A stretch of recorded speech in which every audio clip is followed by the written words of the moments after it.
Hey guys, it's Alex from 7th Hour Films, and today I'm going to be reviewing, I guess this is part 2 of my Dragon Ball Z review. If you don't know, back in June I did a review of the first series of Dragon Ball, just the original Dragon Ball series, and actually on New Year's Eve I did a review for the Saiyan, Namek, and Frieza sagas of Dragon Ball Z. And today I'm going to be reviewing the Android saga and the Cell games. And you might see this right here, this nice little image I have here. I'm kind of changing things up a little bit in terms of my reviews. Hopefully, as I keep doing more of these kinds of reviews, they get a bit more maybe high quality. That would be nice. Sorry about that. Still kind of debating what to do in my head. Also, sorry, this angle is a little weird. I have to kind of slouch down in order to get this in the shot. So, hooray. Again, we're going to try to do better. I'm going to try to do better as we go on. But for right now, this is what I'm doing. Alright, so, yeah, okay, so did I even explain what I'm doing here? Basically, I'm breaking this down into specific topics I want to talk about. I have a list on my computer, and while I'm talking about these things on here, you're going to see clips or pictures of what I'm talking about.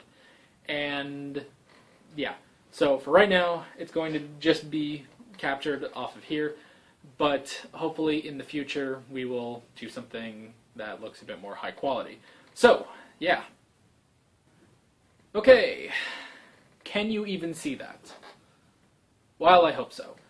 So, clip right now we have playing is the androids, because that's what we're going to talk about first. The androids are interesting. They're definitely interesting villains. They're very different from Frieza, and Vegeta, I guess. So, it is interesting. First off, First off, we have these two guys, Android 19, who is on screen right now, and the other android who we learn is Dr. Gero, who created all the androids. And, yeah, they are very strange. They are very, very, very strange. And, is this actually... No. For a second I thought that was DBZA, but whatever. So yeah, they are interesting. First off, these two are probably the weakest androids in my opinion. You know, it's just 19 really has no personality. He's very, this is funny to say, he's very robotic. There's really just no personality to him. At least I think. Now, granted, this took me a while to watch all these episodes, so I'm not exactly sure. I don't exactly remember 19's personality, but if that tells you anything, it's that there wasn't much of a personality to work off of. Gero was a bit different. He had a bit more of a personality, but at the same time I don't remember that much. See, I'm going to go ahead and tell you, I remember more about... I remember more of their personalities from Dragon Ball Z Abridged, and I don't actually remember a whole lot from here, which, hey, that video is done, so, yeah. Just play it again for a few seconds. I'm going to wrap up this section real quick. So, yeah, didn't really think they were that great, and honestly, the funny thing is, neither did Akira Toriyama's former editor, apparently. He basically said, like, oh, what, these are the two, new bad guys? Some fat guy and a geezer? What the heck? So yeah. Now, give me 1 second. Okay, so we got this playing now. Because now I'm going to talk about Androids 17 and 18. They are very interesting. Because, like I said, the androids are very different from Frieza. Which is very true. Basically... they're not exactly evil, I would say. Okay, they kind of are, but it's not really of it's not really a big, oh, we're evil and stuff. It's more of they're just kind of a-holes. 17 especially. Basically, from what I can tell,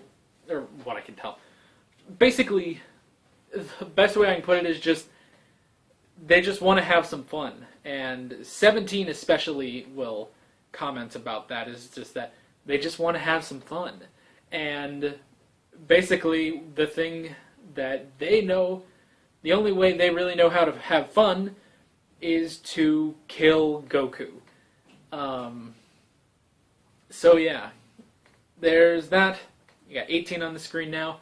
She's kind of the same, maybe not as much a dick as 17 is, but yeah, so that's the androids.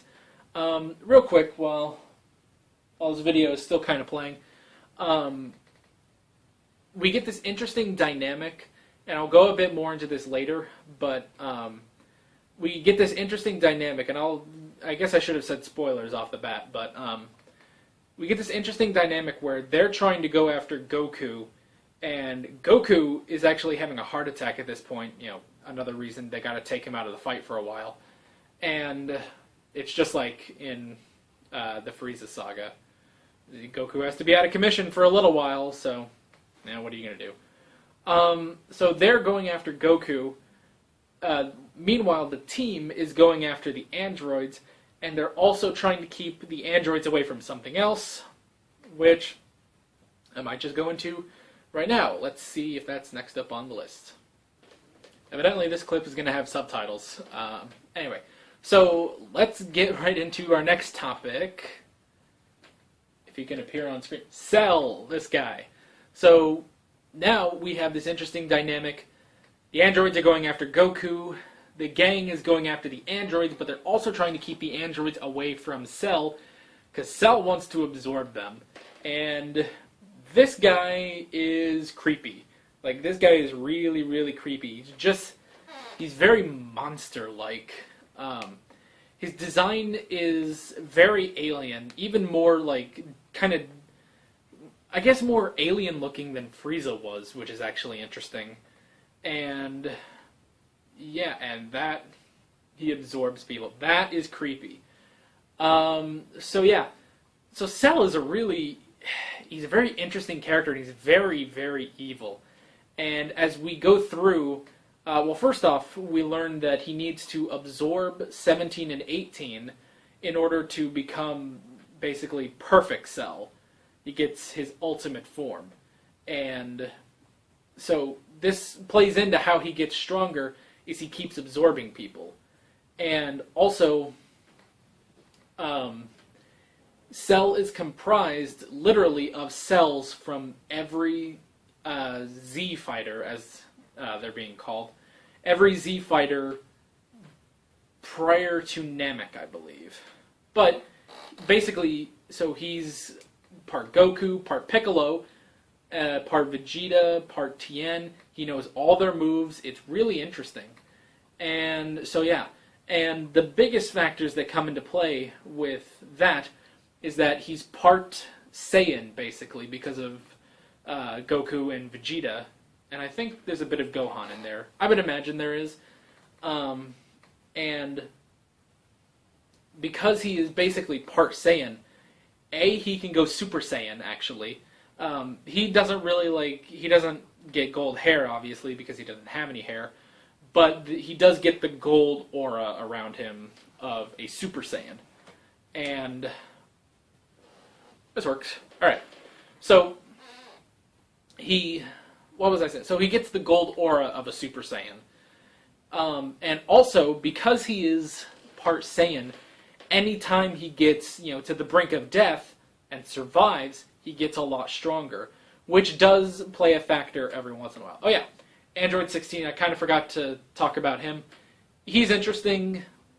Again, I kind of remember more from DBZA. That's kind of my fault, but yeah, he's cool, he's interesting, and his main purpose is killing Goku, which is kind of why 17 and 18 want to kill Goku too, is because 16 wants to, so yeah. Anyway, so basically what happens, So that's pretty bad with Cell being part Saiyan. Also, another factor that comes into play with him being comprised of all the fighters is that when he like loses a limb or something, like he loses limbs like a lot actually. He gets his arm blown off. I think at one point 16 rips his tail off, but the thing is he's part Piccolo, so because of that he can actually regenerate, and so it makes for a very interesting villain in terms of a fight. Like you really, he's basically everyone's strengths thrown against them. So, and as you can see right here, he just absorbed Android 17. He does absorb both of the androids and becomes his perfect self.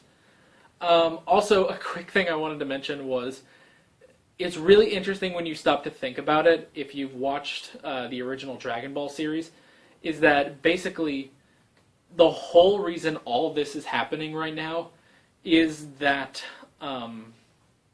is because of the Red Ribbon Army. Because Dr. Gero was part of the Red Ribbon Army, and he wants to get revenge on Goku. Excuse me. Oh, excuse me, jeez. He wants to get revenge on Goku, so that's why he... So that's why he creates all of the androids, and eventually, in the future at least, creates Cell. Well, he already created Cell, but Cell, comes alive in the future. So, yeah.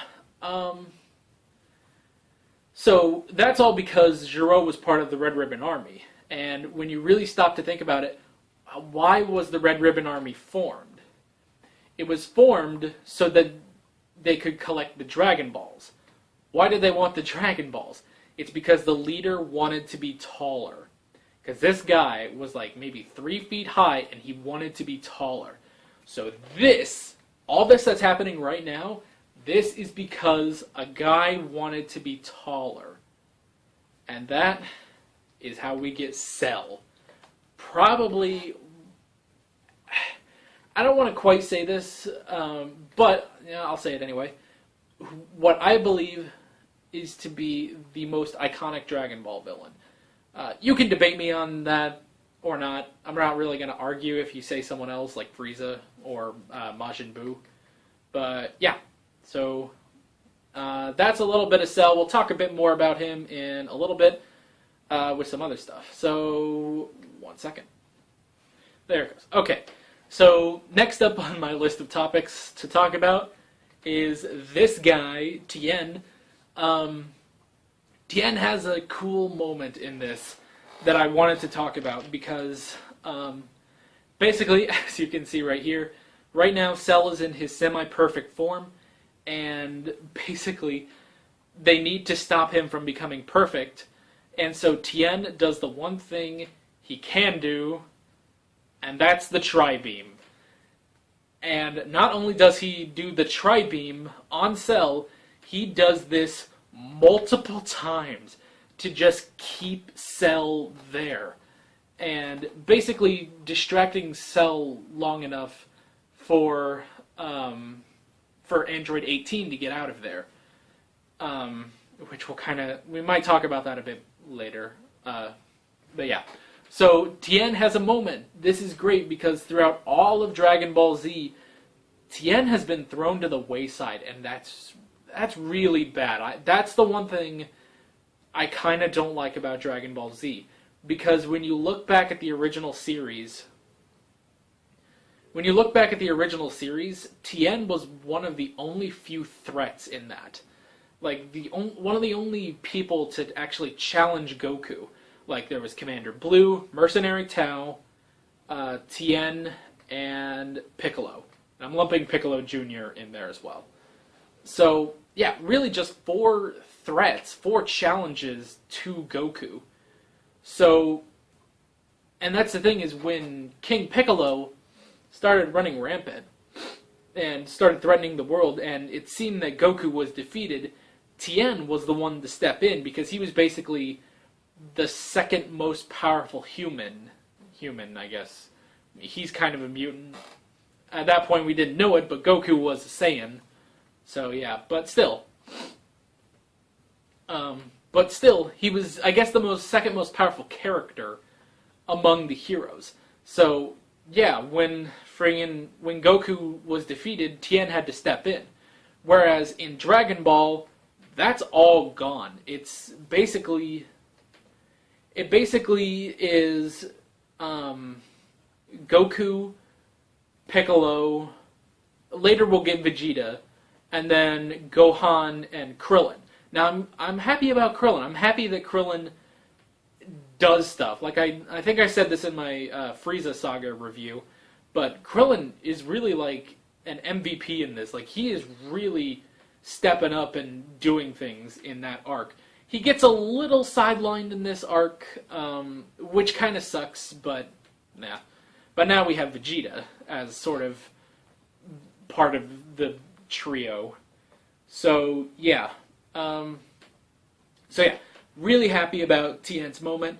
Now, just to kind of say, Tien's moment is a little, I don't want to say wasted, but it's like, but in the story, it doesn't amount to anything, because basically, he does this so that 18 can get away. 18 doesn't get away. She stays there. Krillin comes down with a detonator for Android 18. He crushes the remote because he has a crush on her. Okay, whatever. Then Vegeta, who has been fighting Cell, he lets Cell go to go absorb Android 18 so he can get to his perfect form and be a real challenge to Vegeta. So, just to say, this basically leads to everyone blowing it. 18 doesn't leave, Krillin doesn't destroy her, and Vegeta lets Cell power up. So, that's just a quick thing. Everyone blows it. It sucks. Moving on. So, this time around I just got an image, and not really the best image I could find, but kind of on the clock here, so. Alright, next thing to talk about is Vegeta and Trunks. Now, I really haven't talked about Trunks yet. Basically, he is Vegeta and Bulma's son from the future, who was basically born after the initial android attack by 17 and 18. Just 17 and 18. There are no other androids. And, oh, my eyes. And so, basically, in his timeline, everyone dies at the hands of the androids.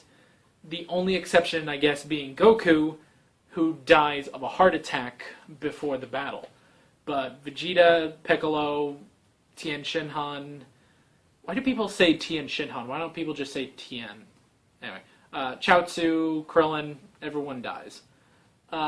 With the exception, the only people that survive are Trunks, Bulma, and Gohan, and they live to fight another day. So, Trunks and Bulma build a time machine, send Trunks back in time to warn Goku and give him some medication for basically a heart condition. And then he travels forward 3 years to help fight the androids, in which there are a lot of them, including Cell. So, basically, we get this dynamic between Trunks and Vegeta, because Vegeta is his father, and basically Trunks keeps trying to help them, and Vegeta is very disappointed by him. And not just disappointed, he kind of hates him. And he thinks that he's weak, he's pathetic, and a loser. And Vegeta keeps saying, "I can handle these androids all on my own." And that was a bit more Jack Atlas than that was Vegeta, excuse me. A little too much accent in there. And Trunks is like, "No, we need Goku. Goku is the strong one here." And this pisses off Vegeta to no end. So we get this interesting dynamic between the two of them.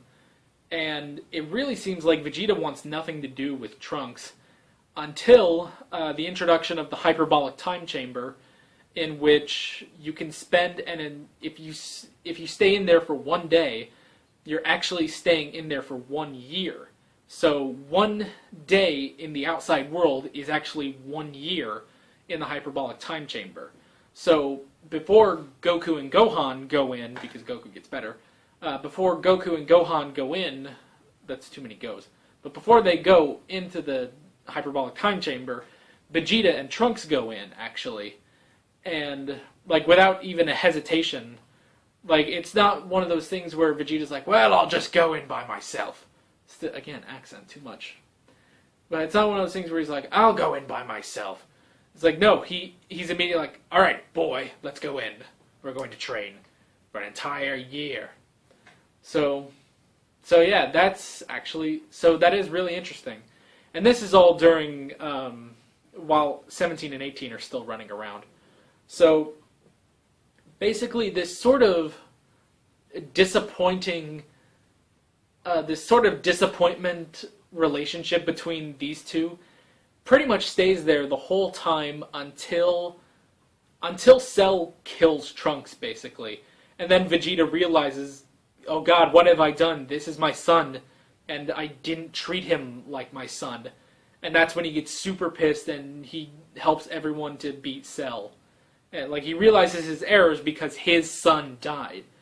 He even says something like, "This is my son, and I treated him like garbage," or something like that.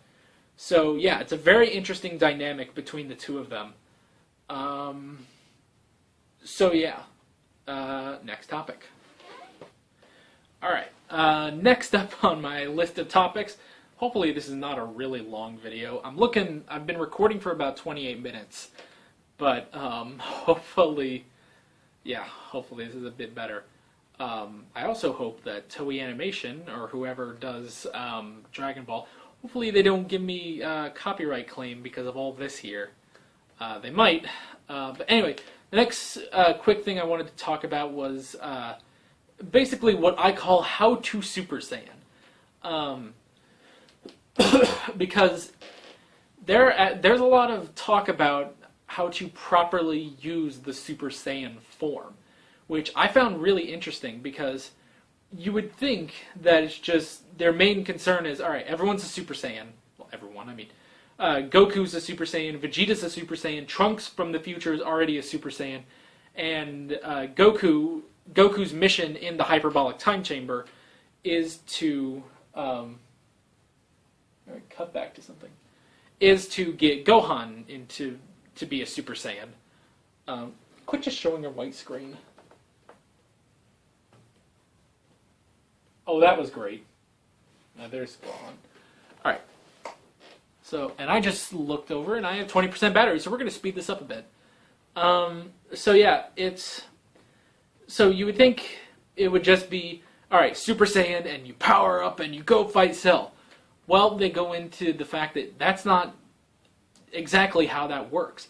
If you go Super Saiyan and you power up so much, eventually you're going to be too bulky. Basically, if you keep powering up and powering up and powering up, your muscles get way too big to be of any practical use. So it's really interesting, and this is highlighted when Trunks does this, when he's fighting Cell. And yeah, he's like, they even say, like, Trunks is a lot more powerful than Cell is, but he's too bulky, he's not fast enough, he doesn't have his speed anymore, therefore Cell will still beat him. And so this is how we sort of keep building and building in this, eventually until we get Cell versus Gohan at the end, and Gohan basically goes Super Saiyan 2, which keeps all the power of Super Saiyan 1, but helps the speed and everything. And sure, I'm sure it's also a lot more powerful. So that's really interesting, just something I thought I would talk about real quick. And yeah, let's move right on. Alright, and the final topic I wanted to talk about today is the Cell games.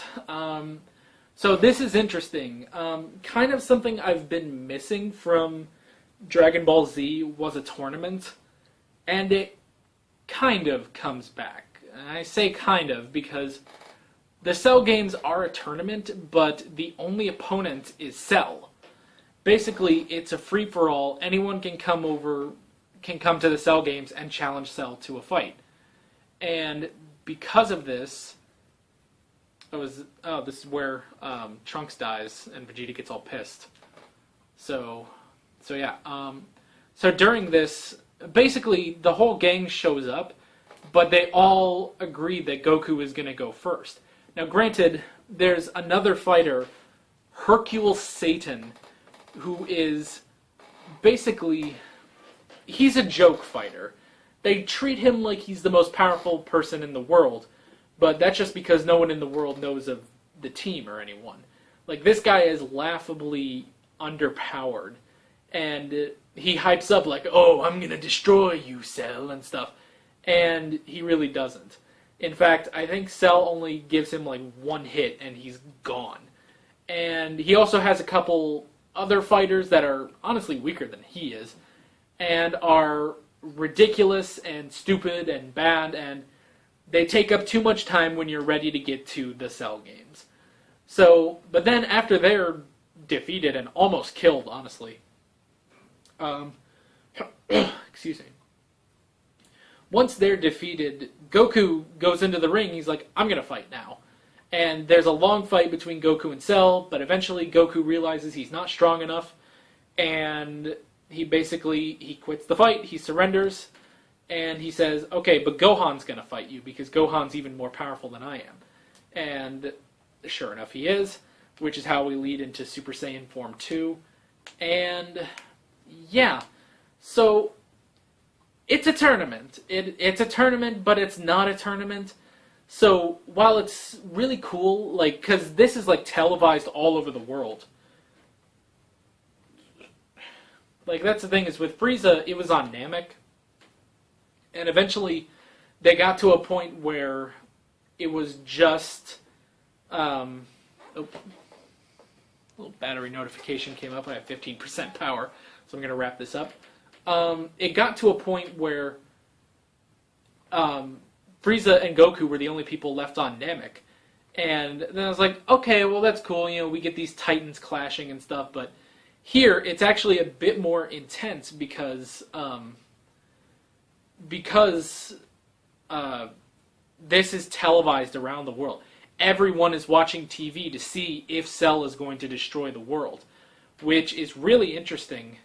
And I'll talk a little bit about this in my next Dragon Ball Z review, which will probably be a couple months from now. But I have already started watching more DBZ, and going into the next arc, there's some stuff. They mention Cell again, so I'll talk about that a bit more then. But yeah, it really is intense to see. You know, it's like I said, it's a battle of these titans, these almost gods, and it's so epic and so powerful. But it's on Earth, where everyone is watching. Everyone's on like the edge of their seat. Like, is this going to be the end? So, yeah. So that's really cool. And so yeah, I like the Cell games, but I wish it was still more of a tournament. But from what I've heard, I think there is another just World Martial Arts tournament coming up. So yeah. So that is Dragon Ball Z, the Android Saga, and the Cell games. So overall, what did I think? I thought it was really good. This is honestly my favorite. Now, granted, we've only really had, I guess, 3 arcs, technically, if you count it as the Saiyan Saga, the Namek/Frieza Saga, and now the Android Cell Game Saga. This is my favorite part of DBZ so far. I really enjoyed the androids. I really enjoyed Cell, and you cannot imagine how happy I am that this entire saga was on Earth. Because, I'm sorry, Namek was a boring location. It was so dull and boring, and the colors weren't good. But this, Earth, everything being on Earth, that was great, that was fun. And I'm really, really happy for that. And this was really good.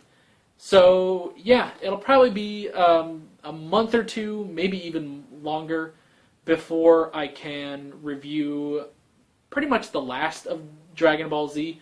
Because basically, I think how I'm going to do it is, I basically am structuring these videos to follow every major villain.